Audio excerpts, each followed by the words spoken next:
L.A.B.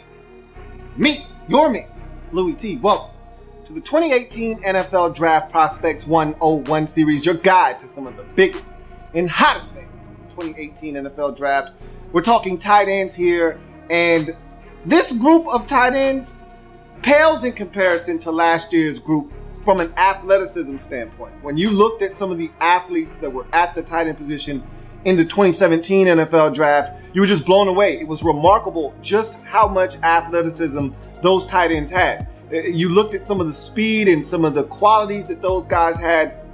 It made them potential first-round picks. You look at this year's group, and because of the athleticism that those guys were oozing and dripping with last year, it kind of makes this class seem a little bit less than stellar. But I'm here to tell you, there is some value in the 2018 NFL Draft at the tight end position. As a matter of fact, you may be better off getting one of these guys than one of the guys you got last year. Now, I will say this, a lot of the guys last year weren't most adept at blocking, and the same can be said for this group here as well. That being said, the guy we're going to talk about right here is more like a guy that was drafted in 2016. As a matter of fact, the first tight end taken off the board in 2016, Hunter Henry. And I'll explain why a little bit later on, but this is one of the few guys in this particular draft that you're going to get that offers you the ability to catch it and give you something as a blocker as well, which makes his stock a little bit higher than probably the rest of the tight ends in this draft. I'm talking about South Carolina tight end Hayden Hurst. Let's talk about Hayden Hurst and why this guy could potentially come off the board in the first round and ultimately be the first tight end selected in the 2018 NFL Draft. We start with his pros.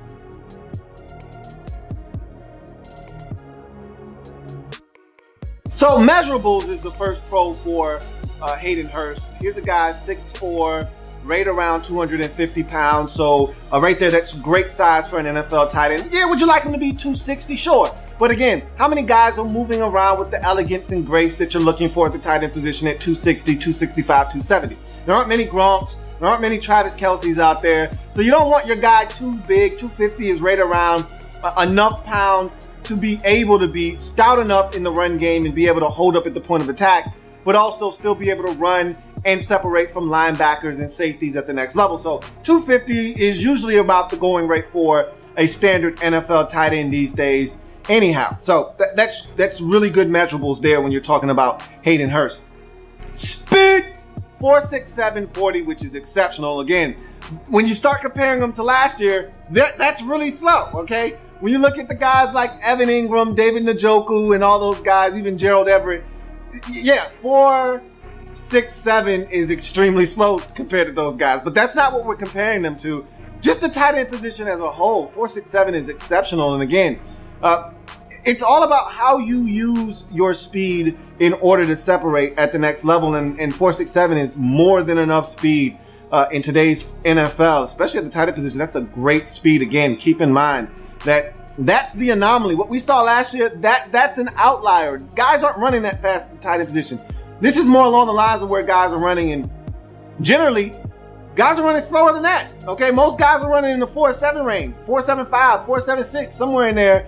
And the reason I comped Hayden Hurst to Hunter Hurst, Henry, is because Triple H, now again, Triple H is 6'6". That's the big difference between the two. Okay, Hayden Hurst is 6'4", and Triple H is 6'6". And you're talking about 249 for Hunter Henry, 250 for Hayden Hurst. Hunter Henry ran a 4.66. Hayden Hurst ran a 4.67.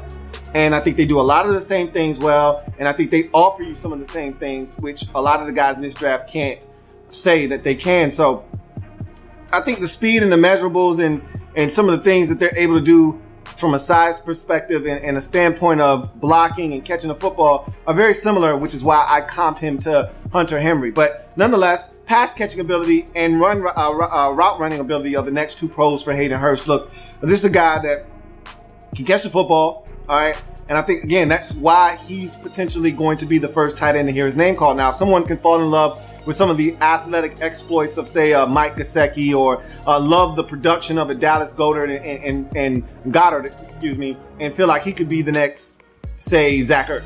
And that could get those guys drafted ahead of someone like Hayden Hurst. But in today's NFL, you want to be able to have a tight end that can do both. And there's a question as to whether those other guys can do both. That's not a question with Hayden Hurst. And I think he's going to even get better as a run blocker. We'll get to that a little bit later on in his blocking ability, but he can catch it. He can catch it really well. And I didn't think they threw it to him enough at South Carolina, to be honest with you, but their quarterbacking situation really just started to get to a place where they're comfortable this season. And so I don't think he was actually utilized and maybe put on display the way that he may have been able to been put on display had they had better quarterbacking. And it seems to be a theme in the SEC.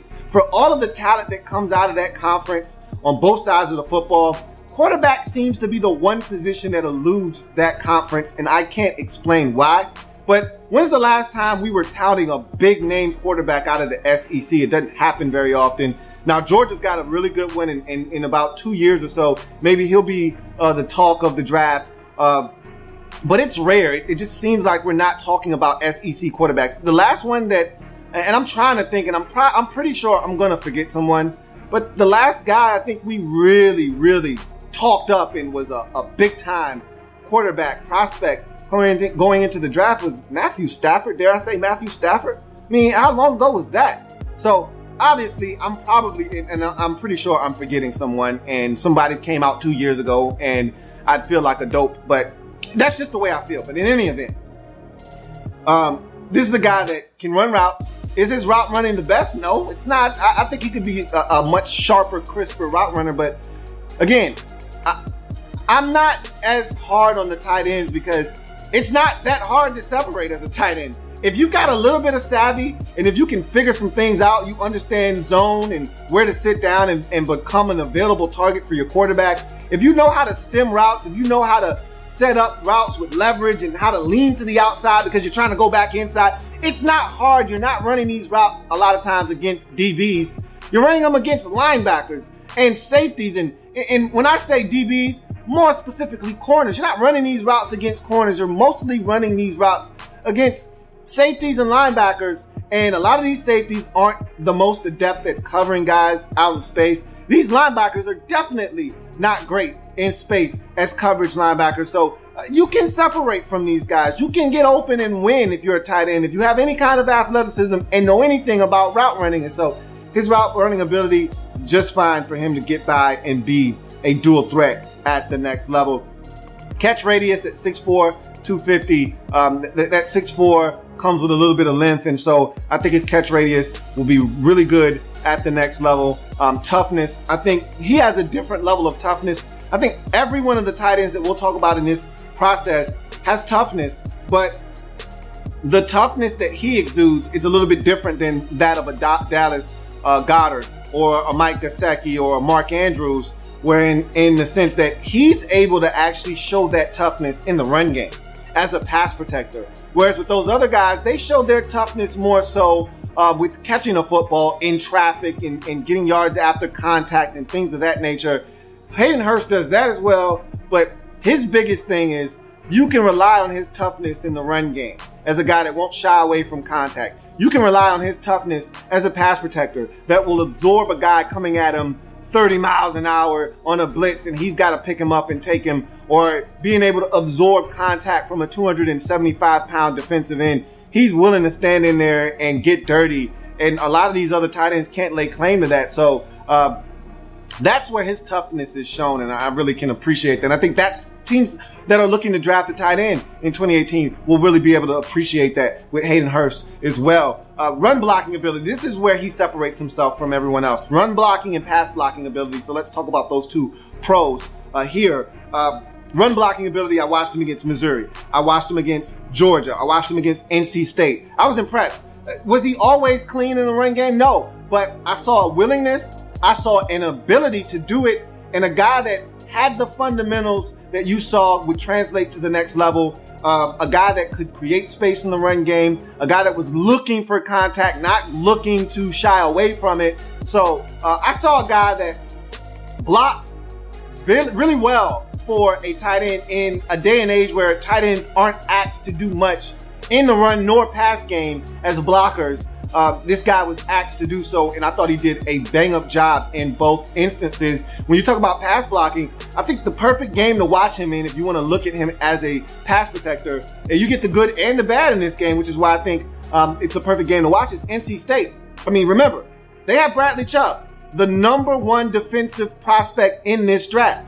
And so when you look at what he was able to do, I watched him block Bradley Chubb one-on-one, stalemate him, okay? Keep him at bay. Allow the quarterback to have as much time as he needed to get rid of the football. In that same game, though, I watched Hayden Hurst get bull rushed, picked up, power drived into the quarterback, who then threw an interception because as he was throwing the football, Hayden Hurst was up his back. So you get the good and the bad, and all I think the blitz was him just not being set. He didn't anchor down before contact was initiated. He never got to really set his feet, and so he was on skates the entire time, and he was into the quarterback. But that's a correctable offense. So you gotta love what you saw from him. I watched this man block Bradley Chubb. Listen to what I'm saying to you.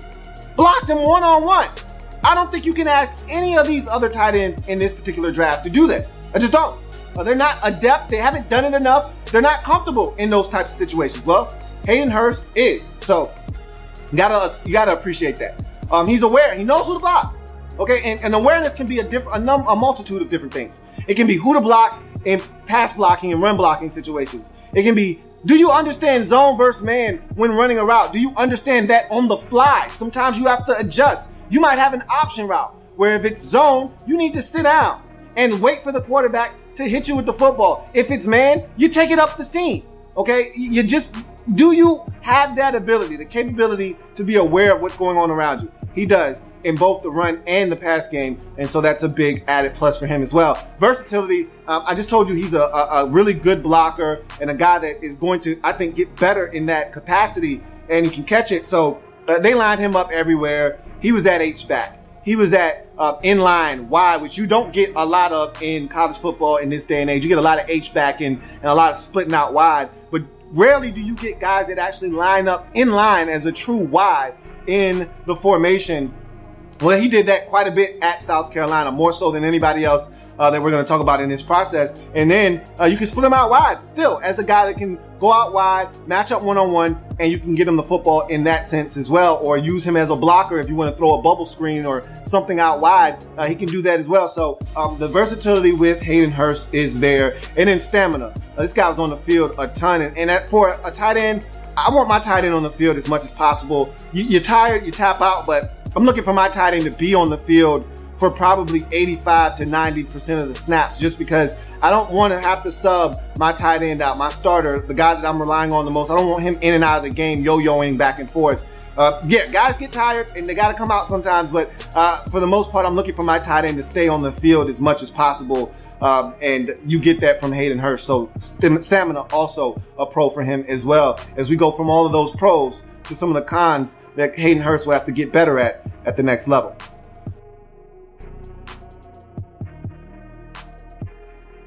Quickness and suddenness. I don't think his quickness and suddenness is anything that scares anyone. I'm not going to kill him for that because, again, at the tight end position, we've watched guys over the years not be quick or sudden at all. I mean, the guy that always comes to mind, and I hate to continue to always use him as this example, but he's been so good for so long without really being that athletic, is Jason Witten. I mean, Jason Witten knows how to stem routes. He knows how to set DBs up. He knows how to set linebackers up. He knows how to widen a guy just so he can come back inside and give that quarterback an easy target to the inside to get the football to him. And again, he's done a lot of this throughout his career without much athleticism, without a ton of quickness nor suddenness. And so you don't have to have it, but it's nice if you do. I don't think Hayden Hurst has a ton of quickness nor suddenness, but again, I think he's going to do a good enough job of being a target for a quarterback at the next level. Collegiate production. This is more along the lines where I have a problem with him. And again, I'm not going to kill him because, as I referenced at the top of the show, in the SEC, but let's not broaden this. Let's just narrow the focus to South Carolina. He didn't have a ton of talent at the quarterback position. It's not like he was playing with a guy that was going to be a pro prospect, down the line. He didn't have a quarterback that was a pro prospect maybe until his final year at South Carolina, and even that's debatable. So The collegiate production wasn't what you would like it to be, which leads me to my next con. Red zone threat, 3 career touchdowns. You're talking about a guy that played college football for 3 years and only gave you 3 touchdowns, 4 total. Okay, 3 receiving, 1 rushing. Do I love that? No, as a matter of fact, I hate that, okay? I despise the fact that the man only has 3 career receiving touchdowns and 4 total in his career. But at the end of the day, some of his numbers, some of that production is a product of his environment. And so there's only so much that I can take away from him because of that situation. But again, you'd like to see him be a lot more productive than that, especially when you get around the red zone, which is where you want your tight ends to really become big time threats for you. When you get into that red zone area, you need those big body guys to be able to catch the football and make plays for you and put 7 on the board. He didn't do that enough for me at South Carolina, but again, I'm not going to kill him for that because his environment wasn't the best for him to be a little bit more productive at the collegiate level. And then the final con is one that I'm just like, whatever, I really don't care. But some teams will. Some teams will take this into consideration. He'll be 25 when the season starts. This is a guy that wanted to play Major League Baseball, got drafted, gave it a shot. It didn't happen, came back to school, and voila, here we are. He's 25 years old. He's 24 now. He'll be 25 when the season starts. So that's something to take into consideration. I really don't give a damn. The guy can play football. And tight end is one of those positions. You can play tight end until you're 38. Look at Anthony Fasano. How old is he? He's been in the league for like 800 years. If you can block and catch it a little bit, there's a place for you in this league for a really long time. Hayden Hurst looks like a guy that can play for the next decade plus. So him being 25 doesn't bother me whatsoever. But someone will care and someone will make a big deal of it. I personally won't. So that's Hayden Hurst in a nutshell. And what this guy brings to the table, he's different from the rest of the group of tight ends this year because he can do both. And as I always tell you, get you a guy that can do both. Well, Hayden Hurst can do both. And that's why I comped him to Hunter Henry. And what do you know? 2 Triple H's. We'll see if he resembles the Triple H that's in Los Angeles with the Chargers.